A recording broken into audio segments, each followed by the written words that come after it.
उदयपुर जिले के गोगुंदा पंचायत समिति में रविवार को सांसद मन्नालाल रावत ने अधिकारियों के साथ एक विशेष बैठक की।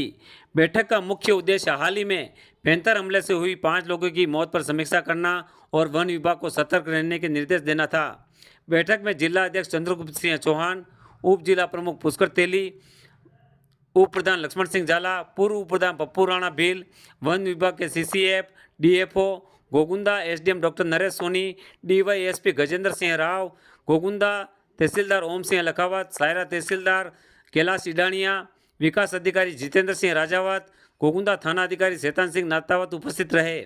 सांसद रावत ने वन विभाग के अधिकारियों को निर्देश दिए कि पैंथर हमलों की बढ़ती घटनाओं को देखते हुए विशेष सतर्कता बरती जाए और ग्रामीणों को जागरूक किया जाए। और उन्होंने एसडीएम को ग्रामीण क्षेत्रों में पैंथर के खतरे से निपटने के लिए एक एडवाइजरी जारी करने के भी निर्देश दिए।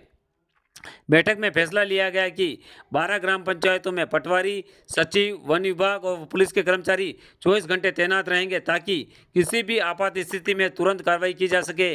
वहीं एसडीएम डॉक्टर नरेश सोनी ने बताया कि जागरूकता अभियान के तहत ग्रामीणों को पैंथर के हमलों से बचाव के तरीके बताए जाएंगे और जंगल के आसपास क्षेत्रों में अतिरिक्त निगरानी रखी जाएगी। इस बैठक में वन विभाग को तुरंत एक्शन प्लान तैयार करने और ग्रामीणों को सुरक्षा मुहैया कराने पर जोर दिया गया।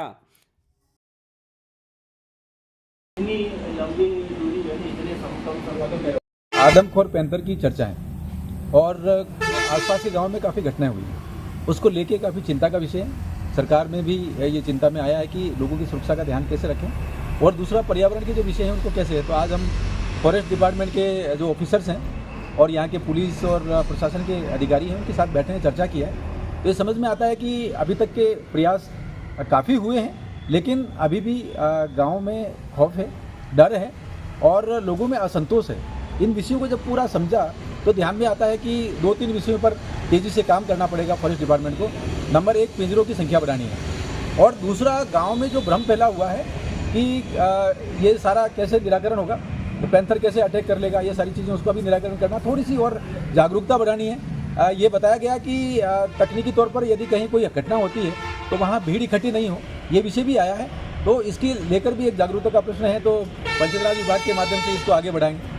और लॉन्ग टर्म भी कि कैसे पैंथर यहाँ मूवमेंट करता है, उसका कैसे रेस्क्यू किया जाए, उसकी भी एक रचना पर बात हुई है। लेकिन ये भी समझ में आता है कि इतनी बड़ी संख्या में जब मूवमेंट हो रहा है तो लोगों की जागरूकता के साथ साथ में क्या इनके एक पूरा इकोसिस्टम है कि पैंथर को कहाँ से भोजन मिलेगा, वो चैन टूटा है पिछले दिनों से।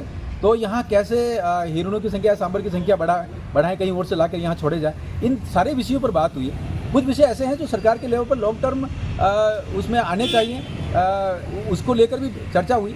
हम बात करेंगे, माननीय सीएम साहब से भी बात करेंगे, वन मंत्री जी से बात करेंगे, जरूरी हुआ तो हम केंद्र से भी बात करेंगे। अभी आज अखिल भारतीय लेवल पर जो एक इन पैंथर और इन विषयों को लेकर जो एक्सपर्ट हैं डॉक्टर सतीश शर्मा जी, वो भी यहाँ आए हुए हैं, उनसे भी चर्चा हुई है कि कैसा मनोविज्ञान है, कैसे अटैक करता है और कैसे उन घटनाओं का एक साइंटिफिक तरीके से उसको देखना होता है। ये सारी बातें भी चर्चा में आई हैं। हाँ, अभी भी कुछ गैप है समाज में जो मनोविज्ञान है, गांव में जो मनोविज्ञान है जानवरों को लेकर, और जो विशेषज्ञ कह रहे हैं उनके बीच में एक बड़ा गैप है। तो लगता है कि इस पर भी बहुत काम करना चाहिए। इसलिए हम एक वैन विशेष तौर पर घोषणा करें आसपास के गांव में, वो पंचायत राज विभाग के माध्यम से इस बात को आगे बढ़ाएं।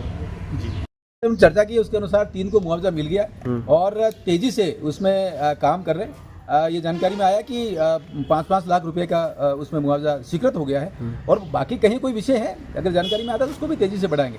लेकिन माननीय भजनलाल जी शर्मा साहब की सरकार वो जनता की सुरक्षा के लिए और जनता और विभाग के बीच में जो कम्युनिकेशन गैप है और कैसे ये पूरा इकोसिस्टम खराब हुआ है, इसको ठीक करने के लिए आगे कदम उठाएंगे। धन्यवाद। शाम को ये सूचना प्राप्त हुई है कि किसी व्यक्ति है, किसी महिला है, उसके ऊपर किसी जंगली जानवर के द्वारा हमला किया गया है। इस संबंध में आज सुबह जो था गुजरों का कूड़ा गोगुंदा पंचायत के अंदर एक धरना प्रदर्शन किया गया, उसे खुलवा दिया गया है वर्तमान के अंदर, और अभी मेडिकल बोर्ड के द्वारा उस बॉडी का पोस्टमार्टम भी करवाया जा रहा है। में विशेषज्ञों की राय ली जा रही है। जहां तक अभी तक की कार्रवाई का प्रश्न है तो करीब 4 पैंथर पकड़े जा चुके हैं।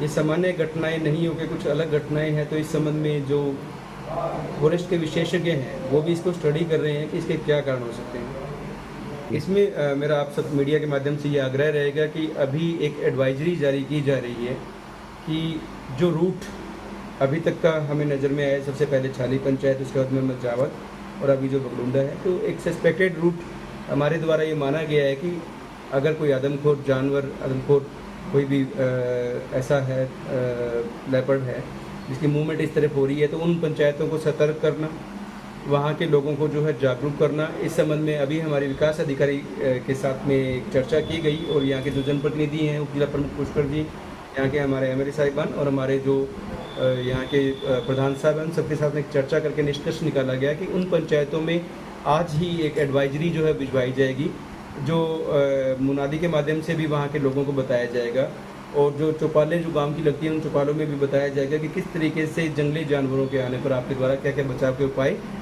अपनाए जा सकते हैं, ताकि आम जन में एक सुरक्षा का भाव रहे। और आम जन में इसके साथ साथ एक और चीज़ की गई है कि फॉरेस्ट के द्वारा भी 12 पिंजरे और मंगवाए जा रहे हैं। जो सस्पेक्टेड रूट्स हैं उन पर पहले ही पिंजरों की व्यवस्था, जो केजेज हैं उनकी व्यवस्था की जा सके वहाँ पे, और फॉरेस्ट की टीमें हैं वो प्रॉपर तरीके से पहले से ही डिप्लॉय वहाँ पर की जा सके। हमारे द्वारा डॉक्यूमेंटेशन जो परसों जो डेथ हुई थी मजावत के अंदर, उसका डॉक्यूमेंटेशन तैयार किए जा चुके हैं। पोस्टमार्टम रिपोर्ट और एफआईआर रिपोर्ट अहम होते हैं, जैसे ही वो प्राप्त होती है वो समस्त प्रकरण पूरा तैयार करके डीएफओ साहब को दे दिया जाता है और वहाँ पे करीब काफ़ी तेज़ी से कार्य हो रहा है, तो 48 घंटों से 72 घंटे के बीच में इनके द्वारा इस प्रक्रिया को निष्पादित करवा लिया जाता है।